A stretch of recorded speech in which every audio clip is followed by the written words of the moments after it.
Welcome to Nanak classes. दोस्तों, Nanak classes के YouTube channel पे आपका स्वागत है। आज 21 मई 2021 और 21 मई 2021 के जितने भी most important Rajasthan current affairs के क्वेश्चन बनते हैं, आज हम उनका डिस्कस करेंगे। पूरा वीडियो ध्यान से देखना और लास्ट में मैं आपसे क्वेश्चन पूछूंगा जिनके जवाब आपको कमेंट बॉक्स में देने हैं। दोस्तों, वीडियो अच्छा लगे लाइक कर देना, शेयर कर देना। अगर आप चैनल पे नए हैं तो इसको सब्सक्राइब कर लेना और बेल आइकन के घंटे को दबा लेना ताकि जो भी वीडियो अपलोड हो आप तक उसका नोटिफिकेशन पहुंच के। तो आज 21 मई की शुरुआत कर रहे हैं और सभी विद्यार्थियों को गुड मॉर्निंग। और 21 मई को आपको पता है अंतरराष्ट्रीय चाय दिवस मनाया जाता है। ये बहुत खास दिन है, अंतरराष्ट्रीय चाय दिवस। और बहुत सारे विद्यार्थी अभी उठे हुए हैं और चाय का प्याला लेकर बैठे होंगे, तो उन सभी विद्यार्थियों को अंतरराष्ट्रीय चाय दिवस की हार्दिक शुभकामनाएं। सुबह सुबह चाय के एक चुस्की के साथ इस वीडियो की शुरुआत करने जा रहे हैं, तो सभी विद्यार्थी तैयार रहिए। और क्योंकि ये खास क्यों है, 2019 को भारत के कहने पर ही इसे अंतरराष्ट्रीय चाय दिवस के रूप में मनाया जाता है।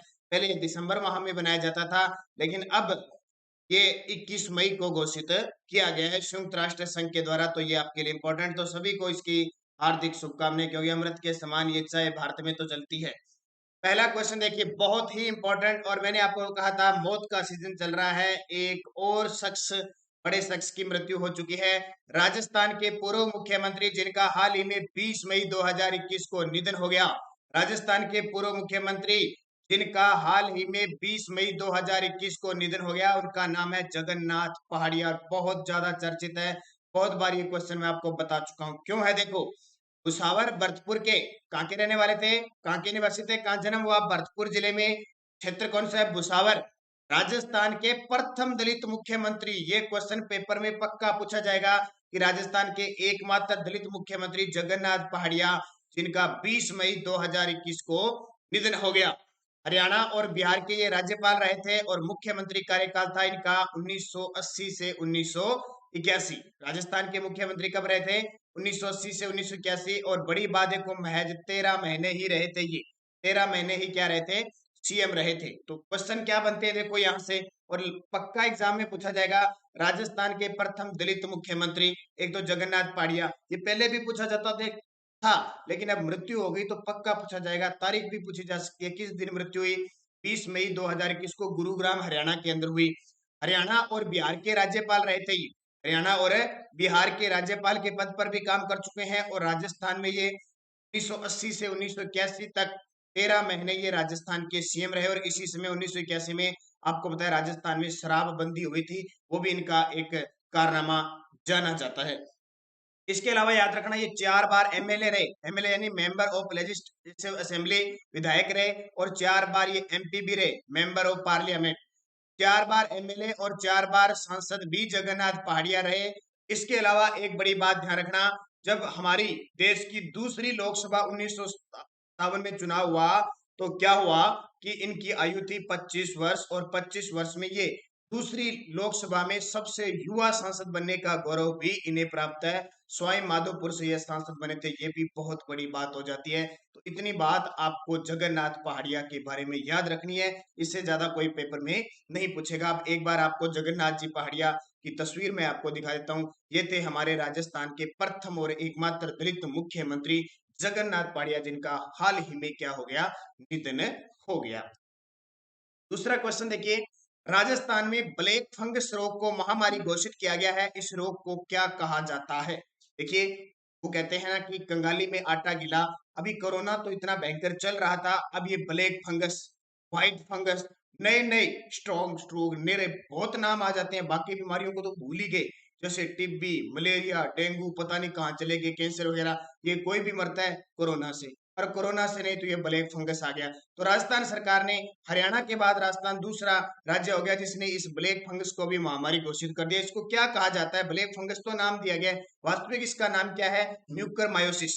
जैसे अपने कहते हैं ना वैज्ञानिक नाम किसी रोग का, तो इसका नाम क्या है, म्यूकर मायोसिस इसका नाम है, ब्लैक फंगस को कहा जाता है। याद रखना है, तो पेपर में ये पूछा जा सकता है। अच्छा, अब आपको पता है राजस्थान महामारी अधिनियम 2020 लगा, क्योंकि पिछली साल कोविड 19 आया।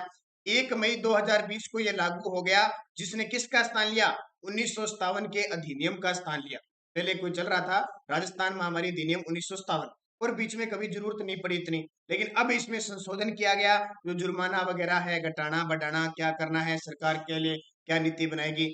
तो अब नया इसमें संशोधन करके राजस्थान महामारी अधिनियम 2020 आ गया और ये ब्लैक फंगस, ध्यान रखना, ब्लैक फंगस रोग को चिरंजीवी योजना में भी शामिल कर लिया है। चिरंजीवी योजना जो 5 लाख का कैशलेस बीमा है, जिसमें अगर किसी को ब्लैक फंगस की रोग होती है, कोरोना हो जाता है, तो वो चिरंजीवी योजना के तहत फ्री इलाज करवा सकता है 5 लाख तक। ये सरकार ने घोषणा कर दी है। सरकार तो महामारी इसको घोषित कर चुकी है ब्लैक फंगस को। अब ये ब्लैक फंगस होता कैसे है, ध्यान रखना, बहुत सारे ऐसे होते हैं कि कोरोना के कारण दवाइयां लेते हैं। दवाइयां, सीधे आम भाषा में बताता हूँ मैं, दवाइयां लेने के बाद स्टेरॉइड, स्टेरॉइड का मतलब डिक्सोना वगैरह होते हैं ना, डिक्सोना वगैरह इंजेक्शन डॉक्टर दे देते हैं, क्योंकि सांस वगैरह की तकलीफ होती है, थोड़ा सा दम घुटने लगता है, तो डिक्सोना वगैरह इंजेक्शन दे देते हैं, वो लगवाते रहते हैं।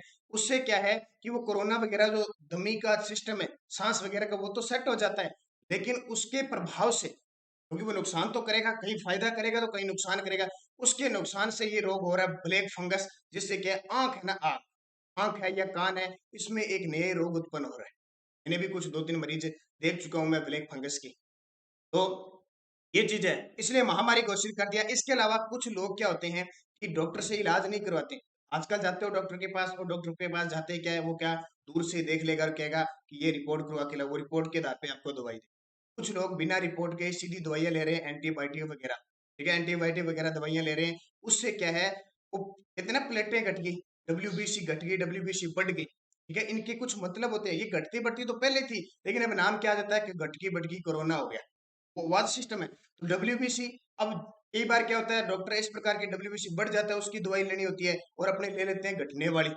इससे क्या है, इस सिस्टम के कारण ये नए रोग उत्पन्न होने लगे हैं। उसको तो वो तो सेट हो जाता है और ये नया उसके प्रभाव से पैदा हो जाता है। तो ये ब्लैक फंगस रोग अब चल रहा है, तो ध्यान रखना, किसी को भी कोई भी दिक्कत आए तो आप डॉक्टर की सलाह से ही दवा ले, ताकि कोई दूसरा रोग किसी प्रकार का दिक्कत नहीं, क्योंकि 100 से ज्यादा मरीज राजस्थान में मिल चुके हैं, इसलिए राजस्थान सरकार ने इसको महामारी घोषित कर दिया है। तो आशा करता हूँ ये बात आपको सारी समझ में आ गई होगी कि अनावश्यक दवाइयां लेने से ये अलग नए रोग का निर्माण हो रहा है। कौन सा नाम है, म्यूकर माइकोसिस। और पीडीएफ हमारी टेलीग्राम पर नानक क्लासेस स्टडी अड्डा ग्रुप में आपको प्राप्त हो रही है, क्विज भी प्राप्त हो रही है। इसकी क्विज भी 2-3 घंटे बाद 12 से 1 बजे के बाद आपको क्विज प्राप्त हो जाती है। तो जिस विद्यार्थी ने अभी तक टेलीग्राम पर नानक क्लासेस स्टडी अड्डा ग्रुप नहीं ज्वाइन किया, वीडियो के डिस्क्रिप्शन में लिंक जरूर ज्वाइन कीजिए, या किसी को अब तक ज्वाइन करना नहीं आया तो पहले आप टेलीग्राम गूगल प्ले स्टोर से डाउनलोड कीजिए टेलीग्राम ऐप, और उसके बाद में आप नानक क्लासेज लगाओगे तो लगभग 10,300 विद्यार्थी जुड़े होंगे, वो आप ले लेना। और किसी को नहीं पता तो किसी के सहयोग से या कमेंट में लिख लेना कि सर मुझे अभी तक ज्वाइन नहीं हुआ, तो अब मैं आपको ज्वाइन करवा दूंगा। ये इंपॉर्टेंट है।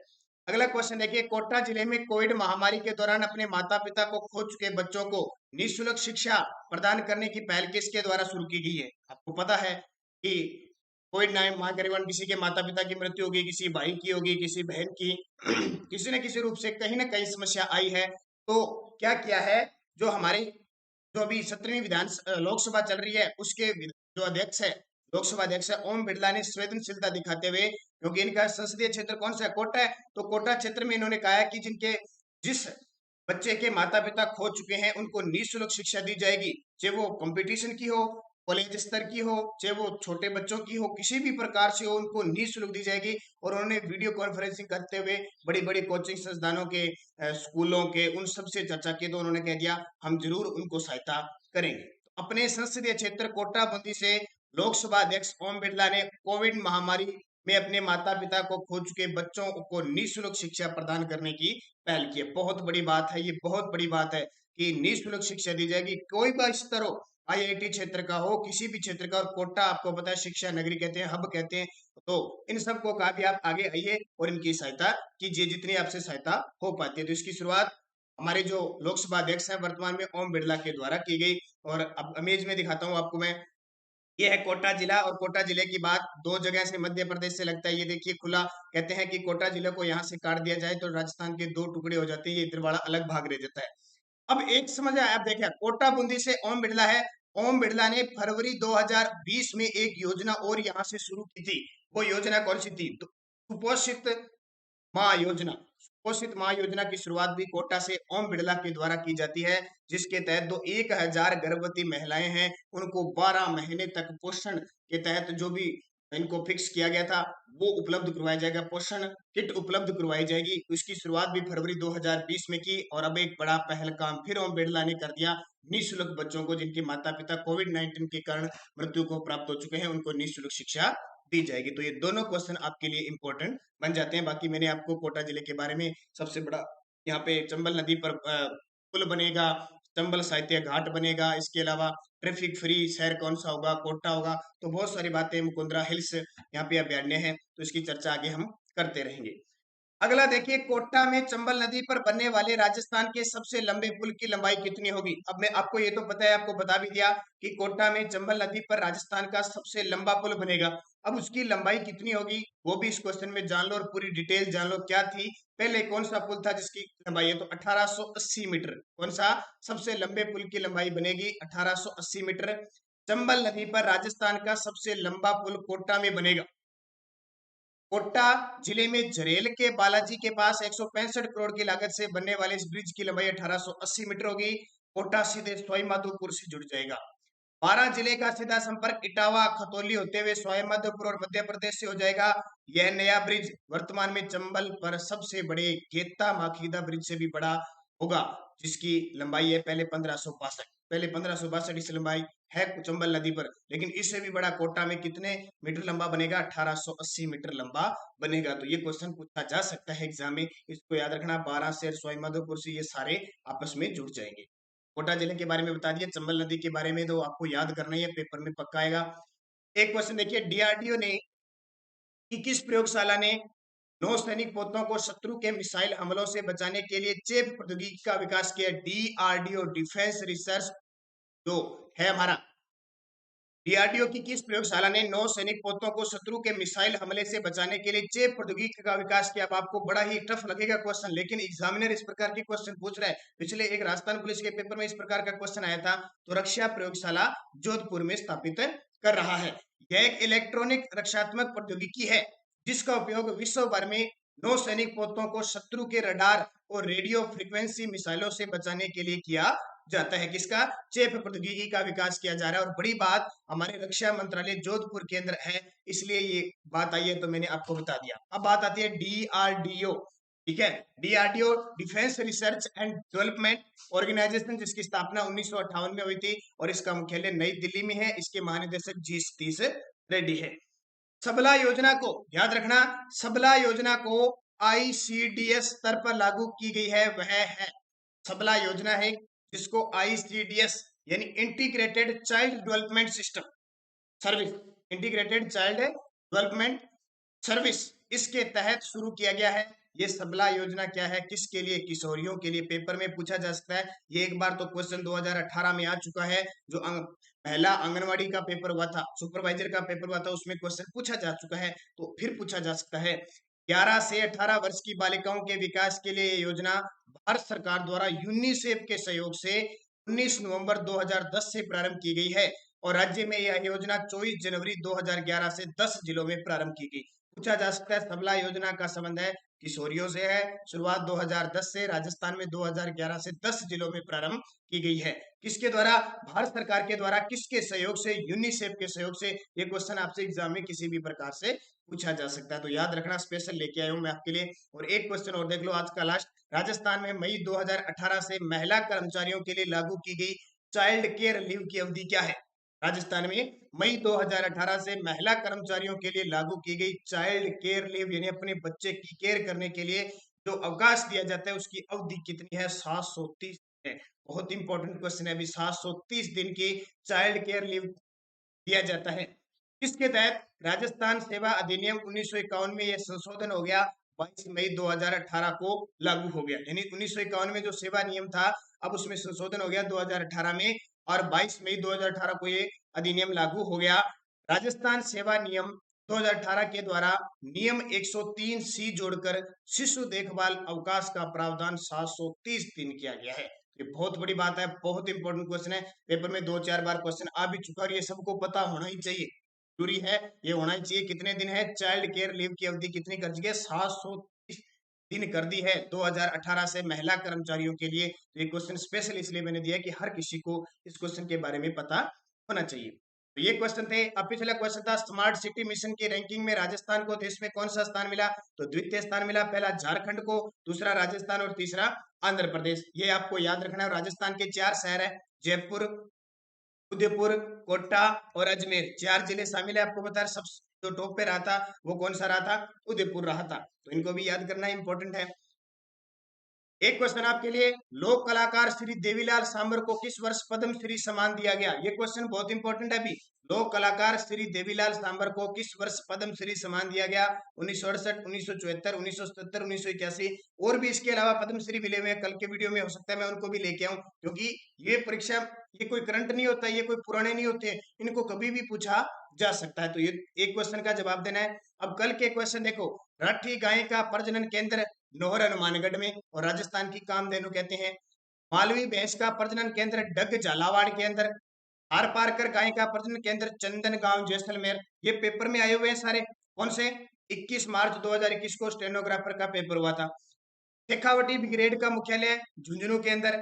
राजस्थान का कौन सा शहर विश्व में रत्न बाजार के लिए प्रसिद्ध है? तो जयपुर है। युद्धाभ्यास डेजर्ट 21 जनवरी 2021 को किस जिले में हुआ? फलोदी जोधपुर में। राजस्थान का पहला अंगदान स्मारक कहाँ स्थापित किया गया? उदयपुर के अंदर।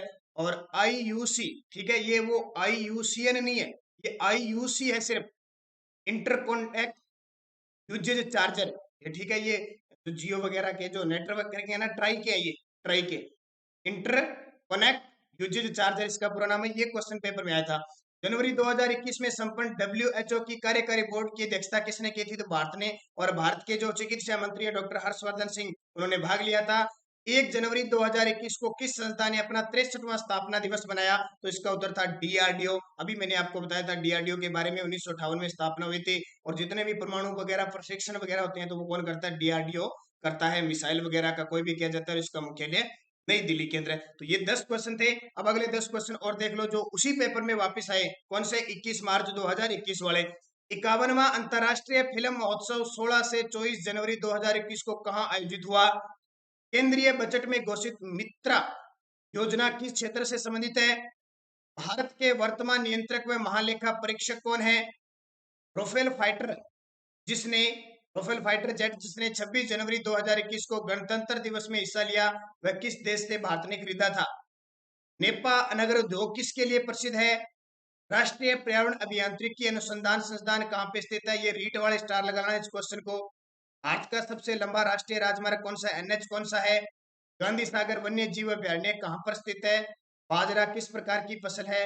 और नर्मदा परियोजना का संबंध किन राज्यों से है? 10 क्वेश्चन, और ये एक ही एग्जाम के क्वेश्चन चल रहे हैं, यानी मैं पहले 10, 10 और 20, ये 30 क्वेश्चन आपको कवर हो जाएंगे एक ही एग्जाम के। और इस प्रकार के क्वेश्चन आते हैं, लगभग आपको ये क्वेश्चन आते हैं और आपको पता लग जाता है कि इस प्रकार के पेपर में आ रहे हैं तो हमें तैयारी किस प्रकार करनी है। 10 के 10 पॉज करके इसके जवाब दे देना बढ़िया तरीके से, और वीडियो को जाते जाते लाइक शेयर कर देना। तो अपना वीडियो ज्यादा लंबा नहीं होना चाहिए, अपने को वीडियो रखना है सिर्फ 15 और 20 मिनट के बीच बीच, ज्यादा वीडियो को लंबा नहीं लेंगे। एक एक डेढ़ घंटे का कोई वीडियो नहीं होता है, ज्यादा आलतू फालतू हम बात नहीं करेंगे।